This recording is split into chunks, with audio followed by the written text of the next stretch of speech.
गुरु प्यारी साध संगत, बड़े प्यार से बोलिए धन निरंकार जी। साध संगत, आज का टॉपिक है गुरु का आशीर्वाद।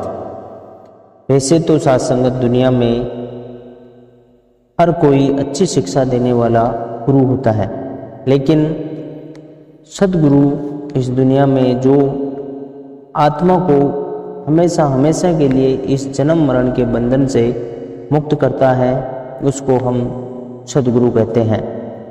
बार बार जन्मने मरने के बंधन से ये आत्मा सद्गुरु के चरणों में जाकर सद्गुरु का उपदेश, सद्गुरु के द्वारा ब्रह्म ज्ञान की दात प्राप्त करके ही संभव हो सकता है।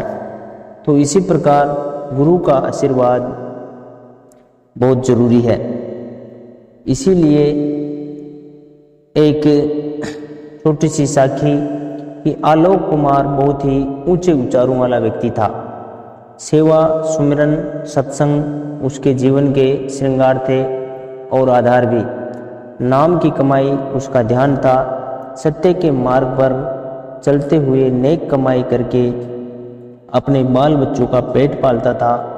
सारा दिन मेहनत मजदूरी करके जो कुछ वह कमाता, उसी में से कुछ सतगुरु की सेवा में लगाता और कुछ गृहस्थ को चलाने में। जितना समय उसके पास होता, गुरु महाराज के चरणों में गुजार देता। संतों की सेवा वह भी जी जान से करता और गुरु जी भी उसके सच्चे और सुच्चे जीवन से बहुत प्रसन्न थे। एक दिन की बात है कि वह दिन भर का काम खत्म करके गुरु जी के पास ही बैठा था कि इतने में एक और महात्मा राजू जी वहाँ आए। गुरु जी को नमस्कार की और विनम्र विनती की, सच्चे पातशाह, कल हमारे बेटे का जन्मदिन है, आप स्वयं पधार कर हमारे परिवार को और बेटे को आशीर्वाद देने की कृपा करें।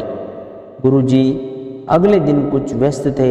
उन्होंने एकदम फरमाया, भाई साहब, मेरे पास तो समय नहीं होगा, ये महात्मा ही आपके घर पहुंच जाएंगे।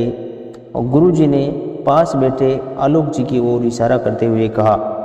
वह महात्मा वहाँ से चले गए। दूसरे दिन उस महात्मा ने उस घर बहुत चहल पहल की। मेहमानों की सेवा में कोई कमी न थी। एक ओर बच्चों की गहमा गहमी थी और दूसरी ओर कई नौकर सबको जलपान करा रहे थे। इसी रौनक व चहल पहल में आलोक कुमार जी साधारण कपड़े पहने हुए वहाँ पहुँचे। एक कोने में खड़े रहे। नौकरों ने भी उनकी ओर ध्यान नहीं दिया। जब घर वाले भी इधर उधर व्यस्त थे, आलोक कुमार जी तो सद्गुरु का हुक्म मानकर ही वहाँ गए थे। दातार की लीला देखते जा रहे थे। इतने में राजू जी को आलोक जी की याद आई और सोचने लगे कि यदि मैं इनको गुरु महाराज का स्वरूप कहकर सत्कार देता हूँ तो मेरे ये सब बड़े बड़े धनवान दोस्त क्या कहेंगे। ये सोचकर उन्होंने घर के बरामदे में अकेला ही बिठा दिया और कुछ खाने की वस्तुएं प्लेट में डालकर उनको दे दी और स्वयं अपने दोस्तों के बीच खो गए। आलोक कुमार जी ने दातार का हुक्म समझकर खाद्य पदार्थ स्वीकार किए और बाहर से ही वापस चल दिए। दूसरे दिन राजू जी फिर सतगुरु के पास पहुँचे और कहने लगे, हुजूर, कल आपकी कृपा से बहुत ही अच्छा प्रोग्राम था, किंतु आपकी कमी महसूस होती रही। यदि आप वहाँ होते तो हमारे रिश्तेदार व दोस्त और हम आपके आशीर्वाद के पात्र बनते।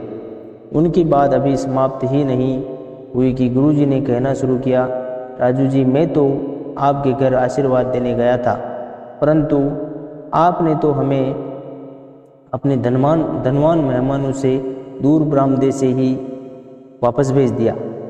यह सुनते ही राजू को अपनी भूल का एहसास हुआ और शर्म से सिर नीचा कर लिया। महाराज के शब्द उनके कानों में गूंजने लगे, जो उन्होंने पहले ही दिन अपने प्रवचनों में कहे थे कि संत जनों, हर गुरसिक में मेरा ही रूप है।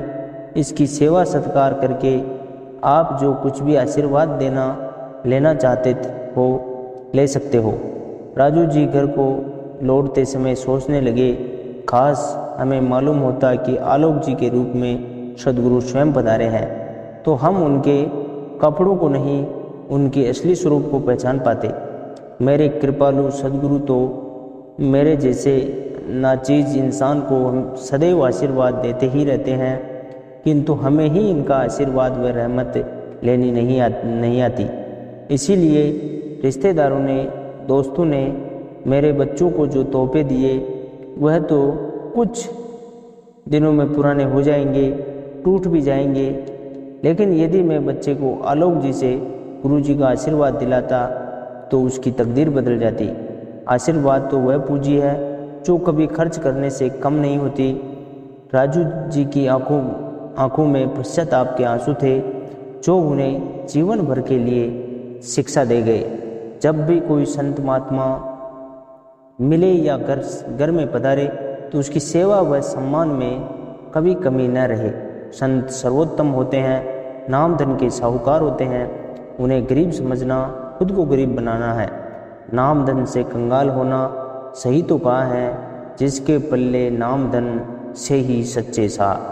तो आओ साथ संगत, सदगुरु का रूप हर एक संत में होता है। हर एक संत की सेवा करना ही गुरसिक का एक धर्म होता है। इसीलिए संत श्री गुरु नानक देव जी महाराज ने कहा है, संत मिले तो मैं मिल जाऊं, संत न मोसो न्यारे। साथ संगत जी बड़े प्यार से बोलिए धन निरंकार जी।